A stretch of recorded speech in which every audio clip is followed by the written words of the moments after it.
Greetings, fellow travelers, and welcome to the Way of the Showman, where we view the world through the lens of showmanship. I am Captain Frodo, and I will be your host and your gracious guide along the way today. It is a grey autumn day here in Norway. I'm looking out over the sea, and it's dark, and even though it is in the middle of the day, so that's winter for you here. This is the calm before the storm. I am lucky enough to be quite booked out for the Christmas season. A bunch of corporate shows and stuff, so that's all very nice. But these 2 weeks here now that I'm almost at the end of now, I've been sort of single parenting. My wife is away in Las Vegas and gone to Hawaii, so that's all very nice for her. And meanwhile, I am here, and we're busy. We've just bought a house that we've just taken over a couple of days ago, so I'm moving into the house, and I've organized what paperwork and stuff that has been needed to be done just in this last minute. Most of that work is done by my wife. I'm completely illiterate when it comes to these kind of things. I break out in hives if I am to even just contemplate doing my taxes. I think I'm too much of an artist soul. I fret and worry about those things so much. But anyway, here I am doing all of this, and this is just a quick thing to take my hat off and to pay my respect to all those single parents out there who slug out doing the work that you need to take care of your family, and on top of that doing all the stuff that you need to do to be with your family and to make a life as well, not just worrying about making a living. It is not an easy thing to make it all go around. I don't know, maybe it is also when you're trying to be creative, where you sort of need this, well, I do anyway, sort of need this little bit of calm or whatever, where you can take a moment to, to think or whatever. And then having the willpower to sit down and actually do something and create something.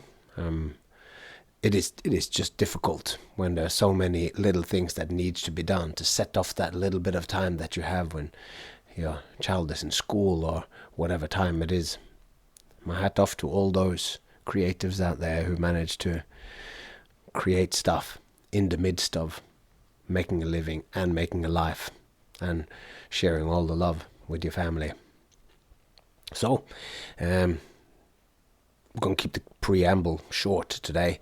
I am getting towards the end of this huge project that we've done here, and today we've gotten to a topic because we're talking about shows, different aspects of shows. Last time we talked about how show folk have their homes in two different places.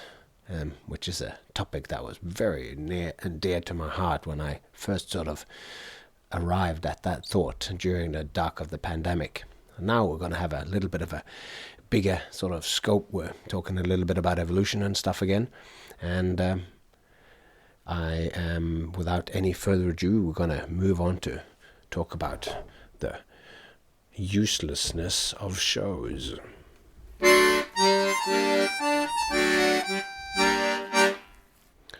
Yes, on the uselessness of shows. Are they useless? Well, let's see what I have to say, but those of you who have listened before, you probably know that I will, which direction that I'll end up going. Because it has been claimed in certain circles that shows and art in general are kind of useless added luxury extras, like gilding on the lily that is our everyday life. Trimmings and insignificant fluff on the important everyday existence. Art is anyway the first thing to go when there are budget restraints or cuts. Painting, singing, dancing, and even smiling and laughter have at various times been described as futile and useless human universals. We all do it, but it's not strictly necessary. We smile, we laugh, but it adds a little bit of something to the everyday world and to our existence, and we'll have a laugh in a day, but it doesn't really matter. You can't survive by smiling and laughter alone. So,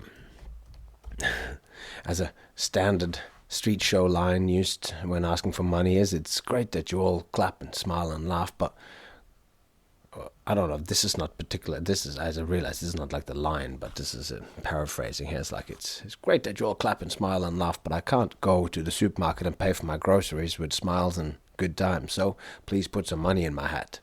Money, that's serious business right there. Whilst the actual show and the fun and games we had, that doesn't seem to be important. I mean, that concept is very alien to me. But anyway, art and shows, they haven't got much practical use. That effervescent thing that we've talked about a lot, of how it is the thing that emerges between the showman and the audience. It's the experience that we have when we are there. This, is just not a very practical thing. After the show is done, then the audience just takes that with them, and it was just something that happened. Maybe also in today's age, where we're just getting so much entertainment and so much entertainment, both of the good kind but also of that bad kind that just leaves you 4 hours scrolling, and you've sort of, the time has disappeared, but you haven't been enriched in it, which of course is the showman's obligation, as we've talked about. So yeah, it's also been argued that singing and painting and sculpting doesn't make any direct evolutionary sense. And this might be true in a certain limited sense, but I'm going to argue that this is only true in a superficial way.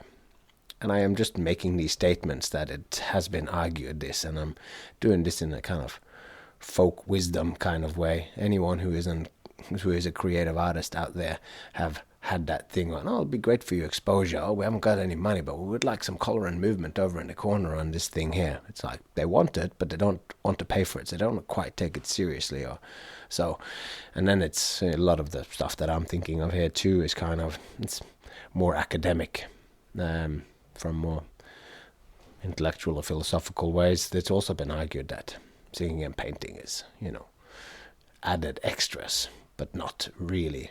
It's something that is free riding on the serious things. Now, only true in a superficial way, I think that is. And the only things which matters for evolution by natural selection is how many replications you can make of your selfish genes, and that you can stay alive long enough to make that happen.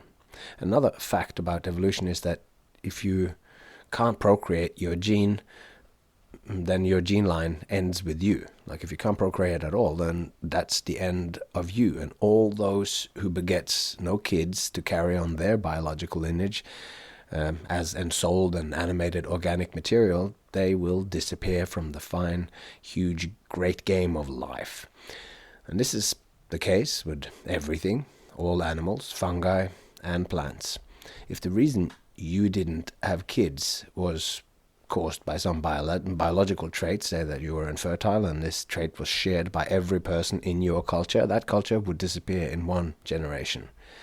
That's that brilliant book and movie, Children of Men. Excellent movie. That's the kind of plot line. Something has happened and no one is getting any children anymore. So the youngest person alive is, I can't remember what it is, it's like 35 years old or something like that. That's the youngest person. There's nobody younger than that. Interesting concept, interesting movie. But anyway, you would all disappear. So that the trait of infertility, it doesn't have to be as dramatic as infertility, but any trait making you less likely to succeed in the evolutionary game of life, the infinite game, if persistent, if this trait persists, then eventually it will disappear from the gene pool. This is at least the idea. If it's not useful or important for a species' survival, then it will, over large periods of time, disappear.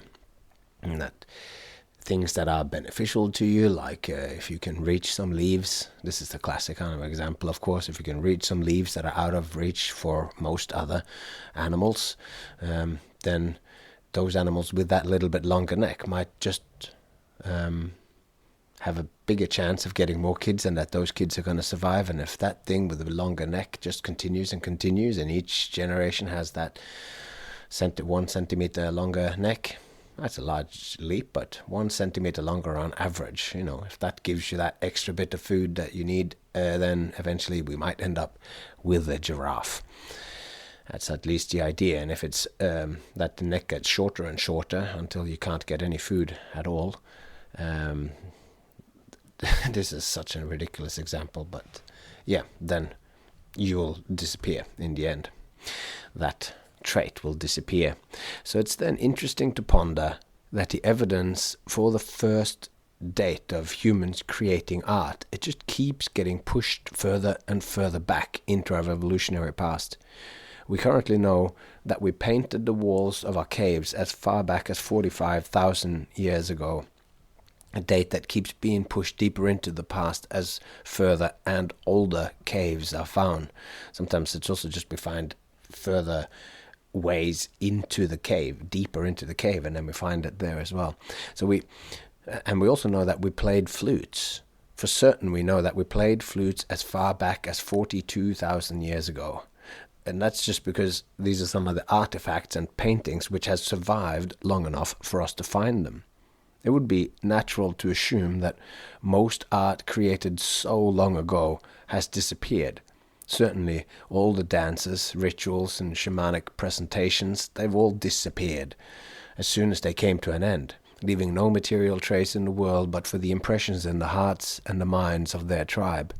Even if some researchers have made detailed and complex argumentations for some of the cave paintings found in the Swanien Jura region in Germany, they're saying that they claim that they're depicting dancing, based on the way that they are standing and the way that the action paintings also. You can go, okay, but added to all of this about there being dancing and whatever, in those same caves where the dancing paintings on the wall are, there have also been found the remains of no less than 8 flutes, some made from animal bone and some made out of ivory. So that music and dance goes together is not something that we need to argue particularly deeply for here. So the dances and the flute tunes and the sound of drums and rhythms, no doubt, might be gone. But the cave paintings and bone or ivory flutes have lasted tens of thousands of years. And that's interesting to think of even just today, I think. How do you make something last for these exceptionally long time spans? Like fossils, they are ancient. Some of them are ancient, dinosaur fossils, 100 million years old. But art, how much of the art that we have, how many Rembrandts or Van Gogh paintings will be around in 65,000 years? Even with the extreme care that we put into keeping these objects of art safe, they have to be restored every once in a while. Their paint fades, and the build-up of microscopic dust particles makes the paintings deteriorate, like in 100 years. So how much of the original paint will still be there in even 10,000 years? They keep being fixed, they keep being tuned, keep being retouched, keep being cleaned. And then, like recently, somebody poured soup on some of these paintings and going, yeah, they can salvage it and they can fix it or whatever. But everything has an impact. And this thing of this is a little side note, but it's like this case of the paintings being redone or retouched or whatever. It's like a case of this grandfather's axe, where my grandfather's axe, so I inherited this axe from my grandfather, but it's been grounded to be sharp so many times that in the end the head was just so little that we actually replaced the head on it. Got a new one, so now it's this super excellent thing. And then just the other day, then actually the handle broke, and I exchanged the handle. But this is this beautiful axe that I inherited from my grandfather. And now there's nothing left, of course, but it has never stopped quite being the axe that I inherited from my grandfather. But I have changed everything that actually is that axe, so it's morphed into something else.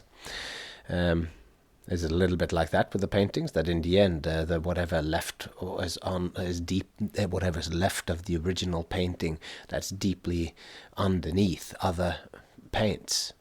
And this, of course, to me brings up this idea of translation that we've talked about here a little bit. It's like whenever you translate something from one language to another or whatever, then some of the meaning is changed. Does this also happen with painting in a different way? When somebody retouches it and does it, does it just slowly just get a little bit of drift? Any replication, any copying of it will never be completely perfect. It will, that little thing that artist did that was doing a renovation, will it be completely invisible? What will it do? Anyway, the point is, even today, it's hard to imagine that things will exist for 10,000 years. It's so long, like a Rembrandt existing for 10,000 years on wood and all of that. It's extraordinary that we have flutes and that we have the tools and we have the paintings of our ancestors from so far back. Absolutely amazing. And also just the natural wear and tear of any object or thing in the process of time is an unavoidable aspect of entropy.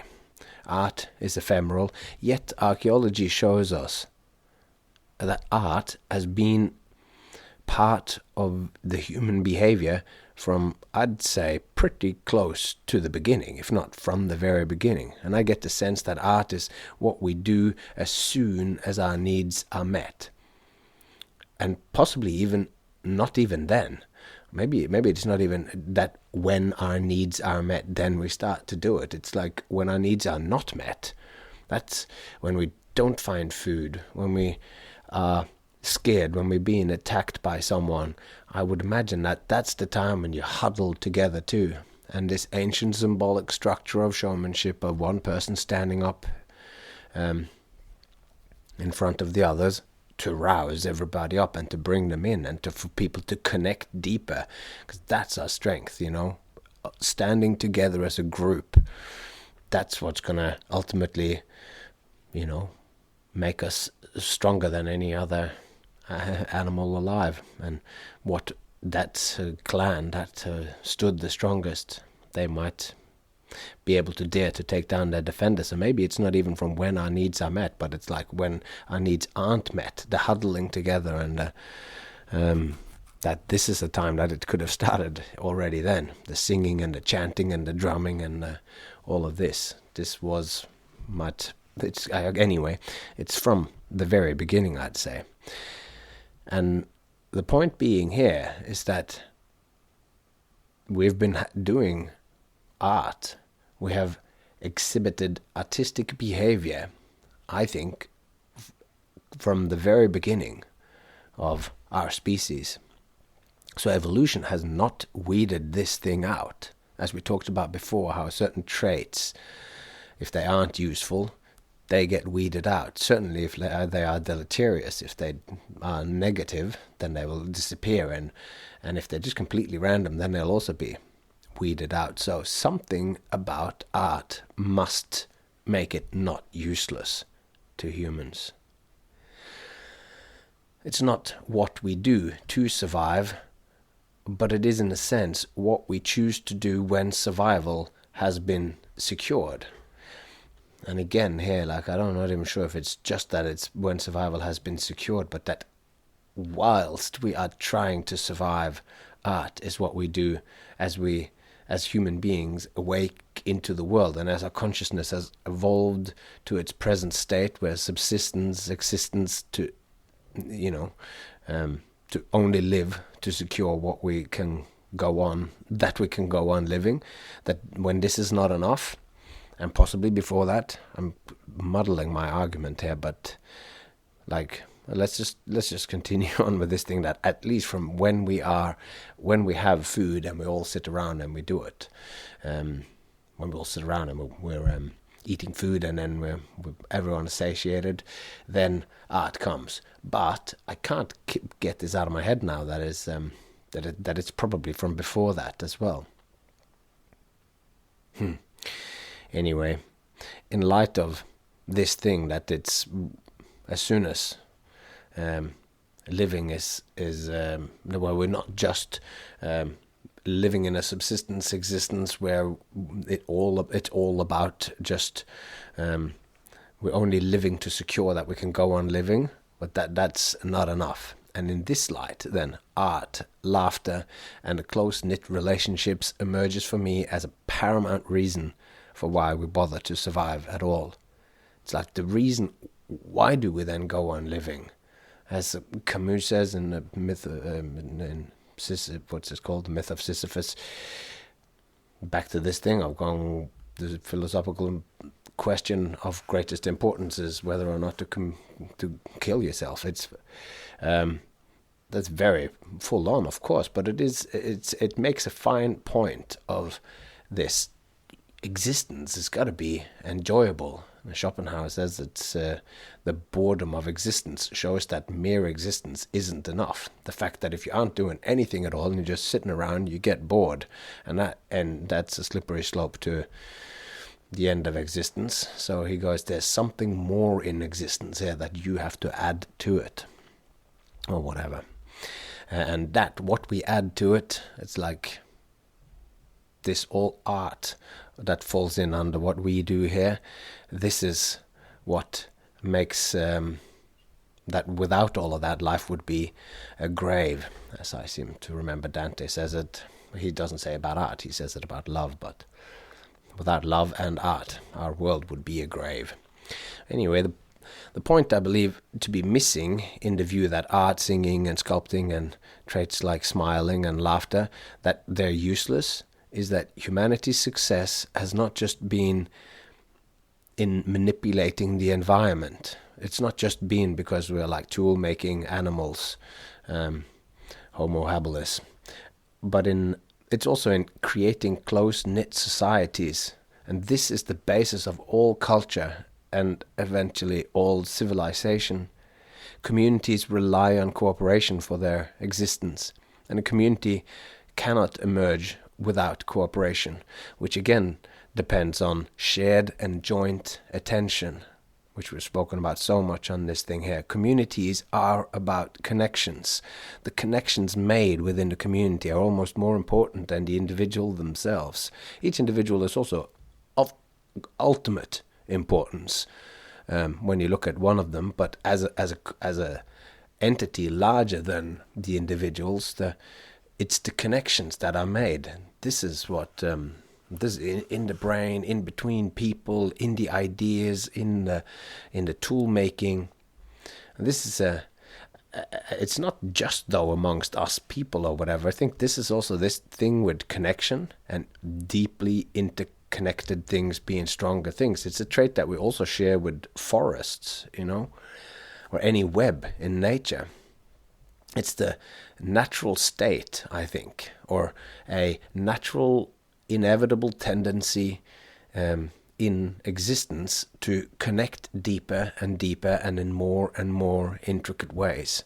For those of you who haven't looked into the so-called Wood Wide Web, the www Wood Wide Web, it's not a website.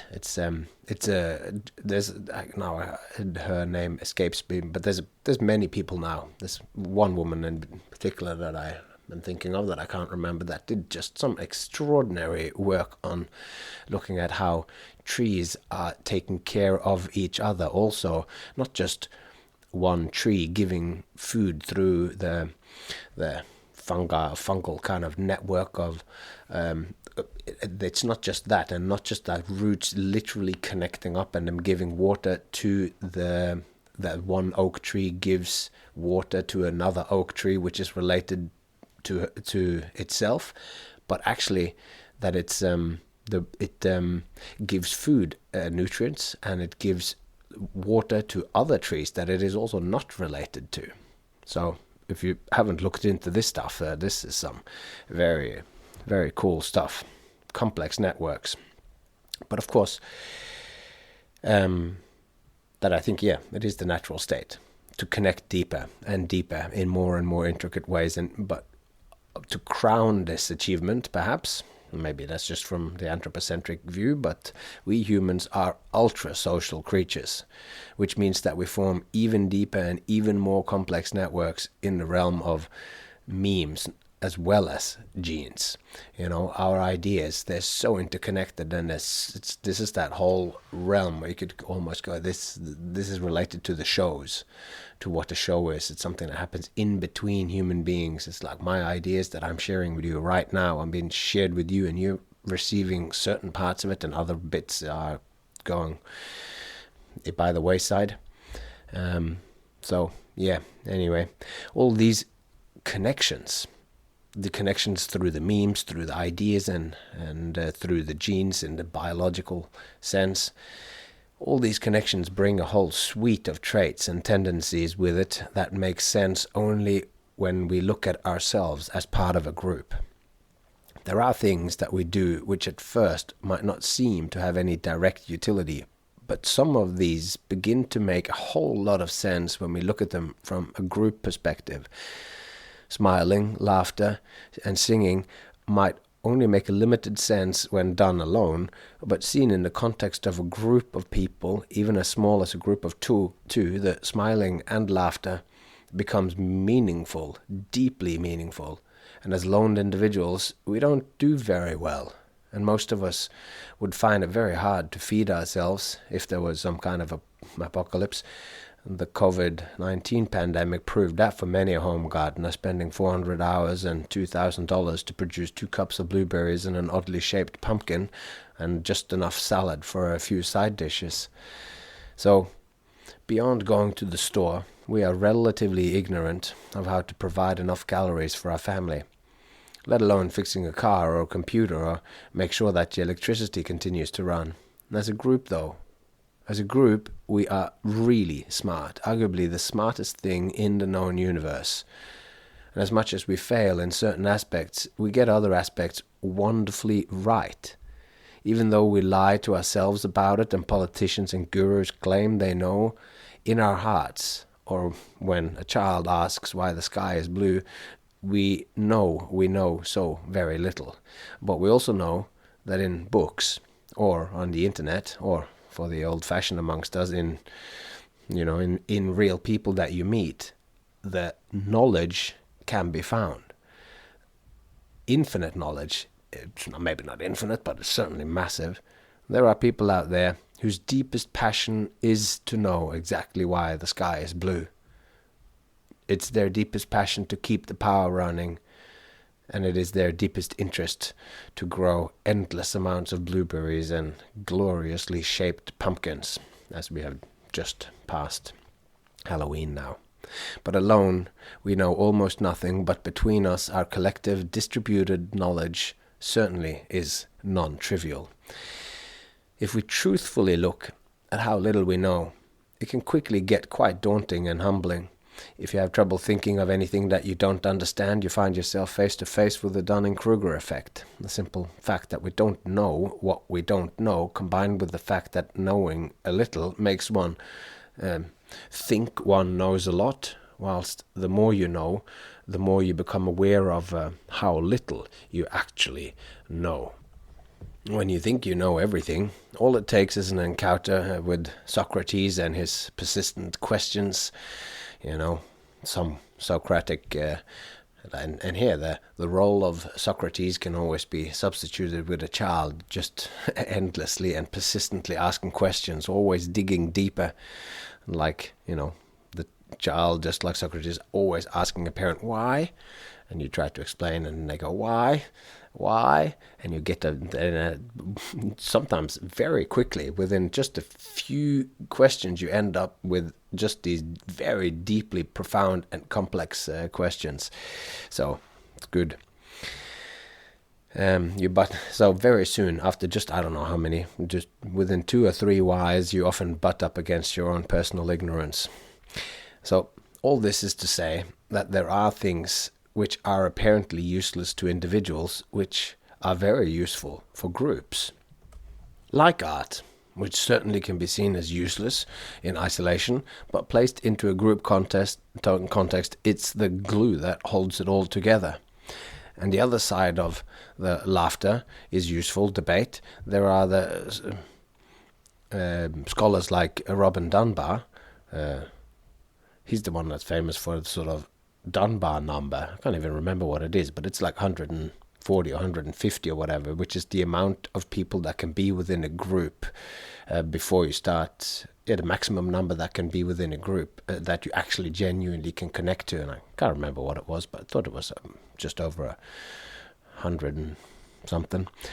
Well, anyway, Robin Dunbar theorizes that singing and laughter, that they played a crucial role in our abilities to produce speech, and that it was instrumental also to how language evolved. So when I'm saying that Robin Dunbar is on the other side of the laughter is useful or laughter is useless, then he's on the same side as us, is basically what's going on here. Because this guy, Robin Dunbar, also points out another feature of sociality, of just relating to each other, which is that our closest relatives, the great apes, spend an extraordinary amount of time on grooming.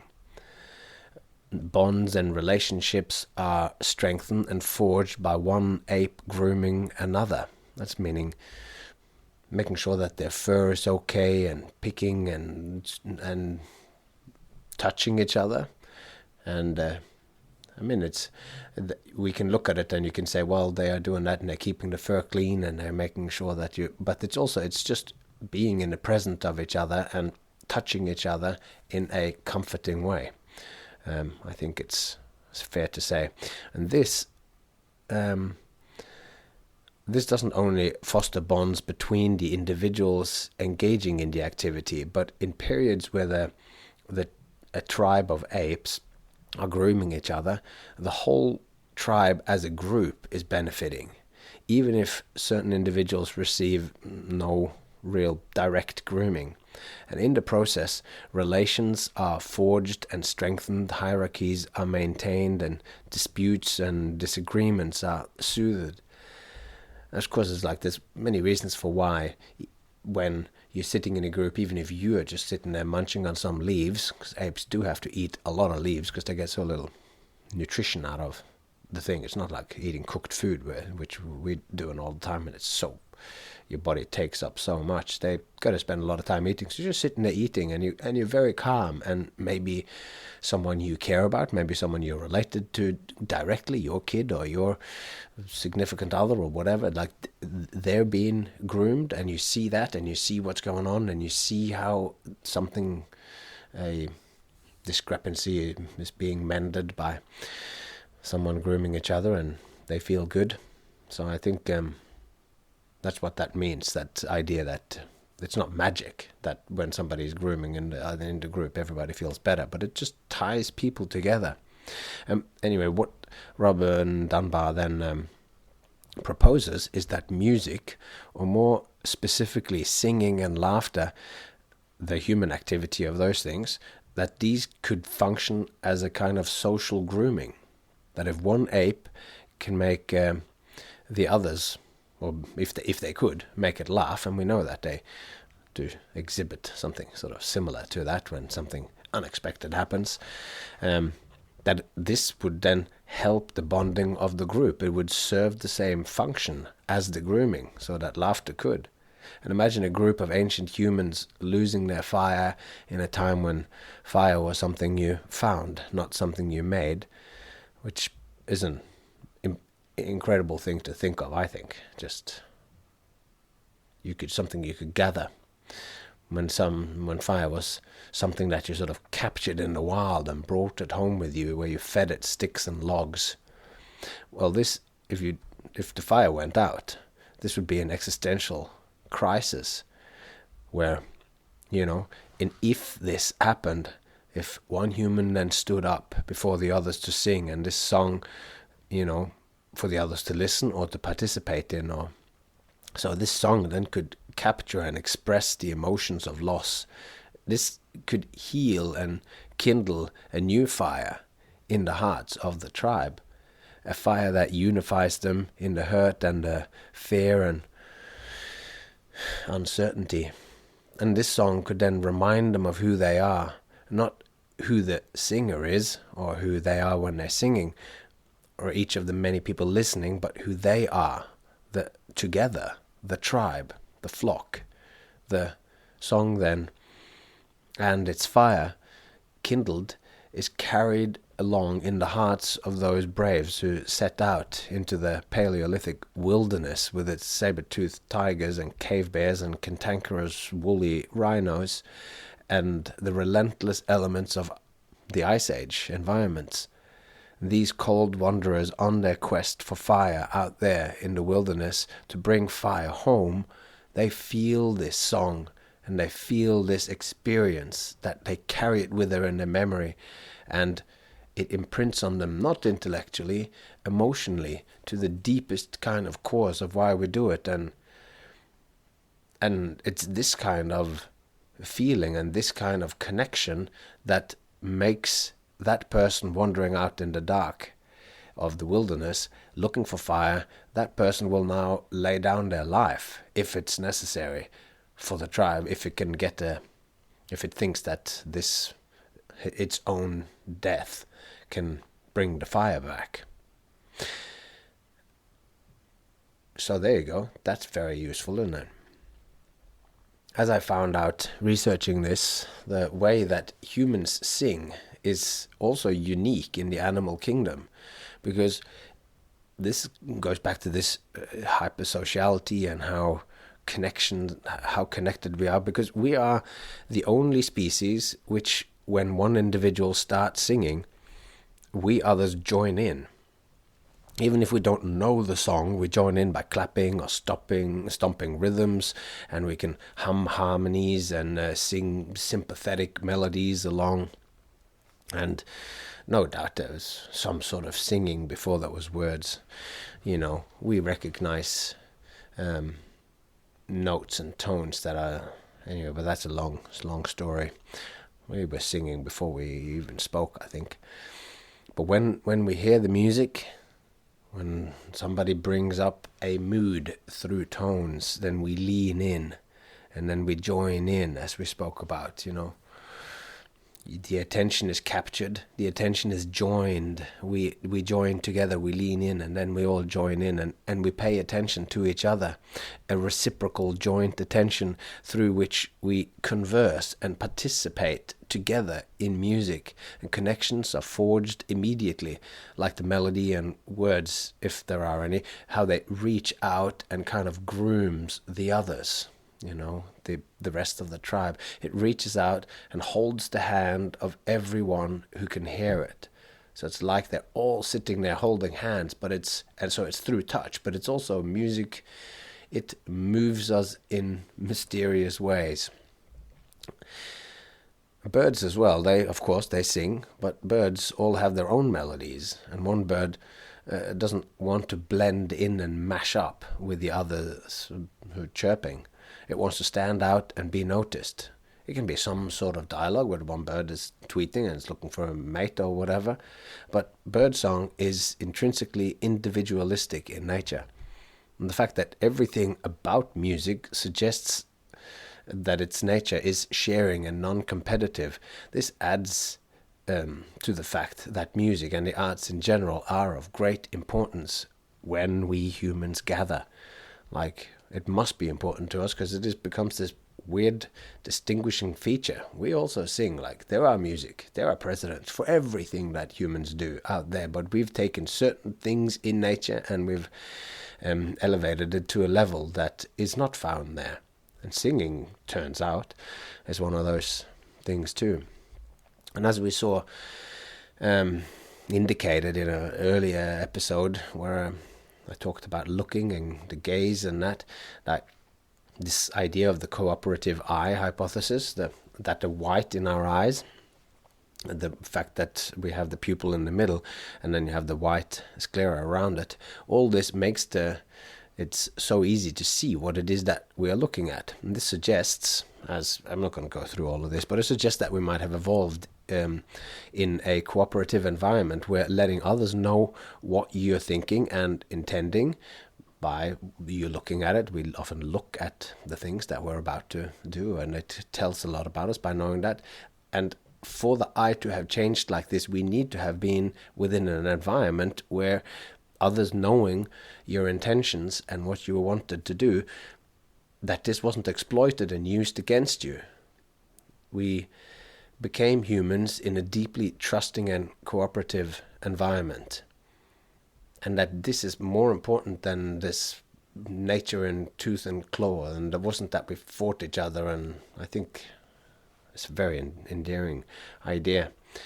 And if it's true that we've been cooperative enough for long enough time to shape the physical characteristics of our eyes, that is a long time by human standards.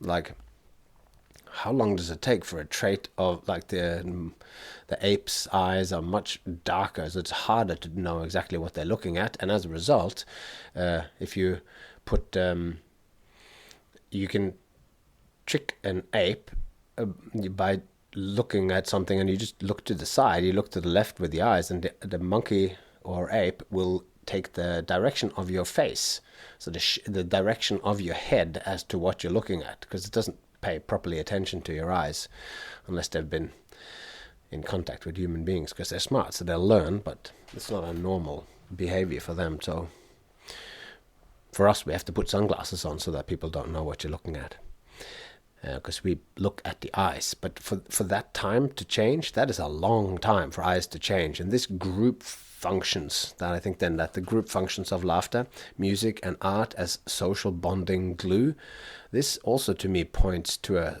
cooperative environment where sharing attention, joining attention on matters practical such as learning skills, but also matters of love and laughter, the exploration of ideas, the feeling of belonging and spirituality, all these things can flourish from here, from this playful, interactive, deeply connecting behavior.